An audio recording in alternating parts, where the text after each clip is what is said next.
악한 마귀는 불안과 두려움을 무기로 삼아 사람들을 압박합니다. 인생의 모든 결과가 오직 자신의 노력이나 타인의 결정에 달려있는 것처럼 속이기도 합니다. 그래서 사람들은 쉬지 못한 채 스스로를 혹사하고 끊임없이 타인의 평가에 끌려다닙니다. 우리는 오늘 말씀을 통해서 성도를 가로막는 적이 있음을 알게 됩니다. 오늘 본문은 민수기 21장 21절부터 35절이고요. 그 중에서 31절부터 35절까지입니다. 이스라엘이 아모리네 땅에 거주하였더니 모세가 또 사람을 보내어 야세를 정탐하게 하고 그 촌락들을 빼앗고 그곳에 있던 아모리인들을 몰아내었더라. 그들이 돌이켜 바산길로 올라가매 바산 왕 옥이 그의 백성을 다 거느리고 나와서 그들을 맞아 에드레이에서 싸우리 하는지라. 여호와께서 모세에게 이르시되 그를 두려워하지 말라.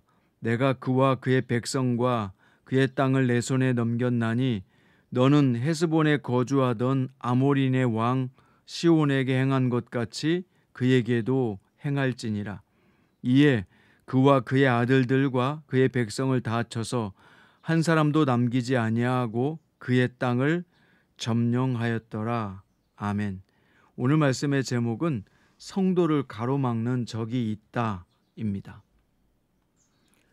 이스라엘 백성은 가나안을 앞에 두고 그들의 행진을 가로막는 두 왕을 만나게 됩니다. 그들은 아모리 왕 시온과 바산 왕 옥이었습니다. 이스라엘 백성은 이들과의 싸움에서 승리해야만 가나안 땅으로 들어갈 수 있었습니다. 자, 먼저 보면 모세는 아모리 왕 시온에게 전가를 보내서 영토를 통과하는 것을 허락해 달라고 요청했습니다. 최대한 피해를 주지 않고 그 영토를 통과할 것까지 약속했습니다. 그런데 시온은 이스라엘이 자기 영토를 지나가는 것을 허락하지 않았을 뿐만 아니라 백성을 총동원해서 이스라엘을 공격했습니다. 상황이 이렇게 전개되자 모세와 이스라엘 백성은 시온을 쳐서 죽이고 헤스본과 거기 딸린 그 지방의 모든 성읍을 점령하고 땅을 차지했습니다. 아모리인이 살던 지역은 이스라엘이 반드시 통과해야 될 땅이었습니다. 그래서 이스라엘은 뒤로 물러나지 않고 아모리인들과 싸워야 했던 것입니다. 자, 그리고 이스라엘 백성이 바산에 이르는 길을 따라 올라가니 바산 왕 옥이 온 백성을 거느리고 나와서 싸우려고 전개하고 있었습니다. 이스라엘은 아모리인들과의 전투를 치른 지 얼마 되지 않았기 때문에 지치고 피곤한 상태였을 것입니다. 그래서 되도록 전투를 피하고 싶었겠지요. 그런데 하나님은 모세에게 말씀하시기를 바산 왕 옥을 두려워하지 말고 그들과 싸우라고, 그러면 그 땅을 주겠다고 약속하셨습니다. 그러자 하나님의 약속을 신뢰한 이스라엘 백성은 주저함 없이 전투에 임하게 됩니다. 그리고 바산 왕 옥을 비롯한 모든 백성을 진멸했고 그 땅을 차지할 수 있었습니다. 이 본문이 우리에게 가르쳐주는 것은 무엇이고 우리 삶에 어떻게 이 말씀을 적용해야 할까요? 우리 성도에게도 신앙 여정을 회방하고 가로막는 적이 있다는 것입니다.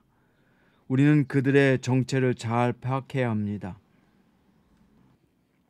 그 적이 돈에 대한 욕심일 수도 있고요. 교만이나 정욕일 수도 있습니다. 이스라엘 왕 사울에게는 다윗에 대한 시기심이 평생 그를 괴롭히는 적이었습니다. 이처럼 우리 내면에도 우리를 시험에 빠뜨리고 괴롭히는 이러한 약점들이 있다는 것입니다. 이 약점을 반드시 극복해야 될 것인데요. 그것은 죄로 이어지게 됩니다. 우리는 이런 죄들과 적당히 타협해서는 안 됩니다. 이스라엘은 아모리인들과의 싸움에서 자신들이 지나갈 길만 확보하는 선에서 싸움을 끝냈을 수도 있었습니다. 그러나 그들은 적당히 타협하지 않았고 아르논에서 야복까지 모든 성읍을 쳐서 점령했습니다.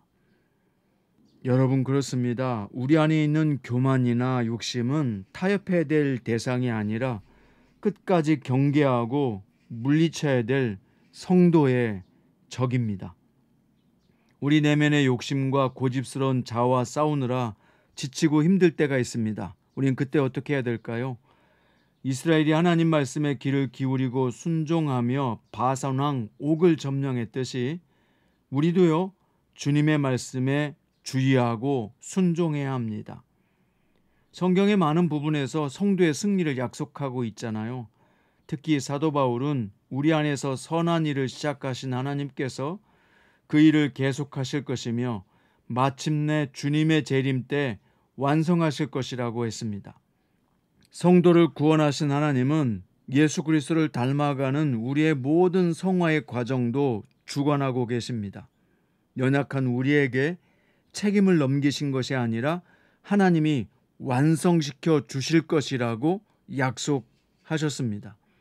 그러므로 성도 여러분, 하나님의 약속을 신뢰하고 그 말씀에 우리 자아와 고집과 교만과 혈기를 굴복시키십시다.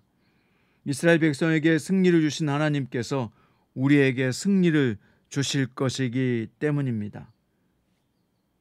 오늘 말씀의 결론입니다. 사람은 다 약점이 있지요. 그것이 어떤 약점이든지, 건강이 약점이든지, 아니면 돈이 약점이든지, 명예가 약점이든지, 정욕이 약점이든지 우리는 다 약점을 가지고 있습니다. 그 약점을 타고 들어오는 사탄은 성도를 계속해서 무너뜨리고 침륜에 빠뜨리고 죽이려고 덤빕니다. 우리는 먼저 우리 자신의 약점이 무엇인가를 알아야 됩니다.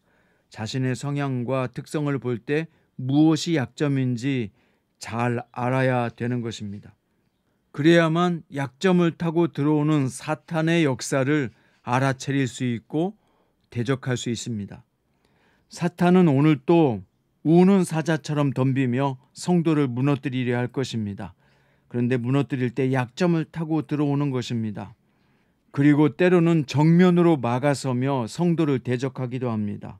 그러나 이때 성도의 지혜는, 성도의 믿음은 어떻게 발휘되어야 합니까? 하나님의 말씀에 순종하는 것입니다. 인생의 두 가지 갈림길에서 우리는 항상 갈등할 수 있는데요. 그런데 항상 하나님의 말씀을 선택하십시오. 감정적으로 분위기상 주변 사람들이 말하는 상황에 따라서 선택하지 말고 하나님의 말씀을 선택하십시오. 말씀만이 우리의 길이요, 진리요, 생명이기 때문입니다. 사랑하는 여러분, 오늘 또 성도를 가로막는 사탄의 역사가 있음을 알고 영적으로 깨어서 잘 대적할 수 있는 복된 날이 되시기를 바랍니다. 오늘도 우리의 약점을 타고 들어오는 사탄의 역사를 잘 막아내고 말씀에 순종함으로 말미암아 승리를 거둘 수 있는 복된 날 되시기를 예수님의 이름으로 축원드립니다.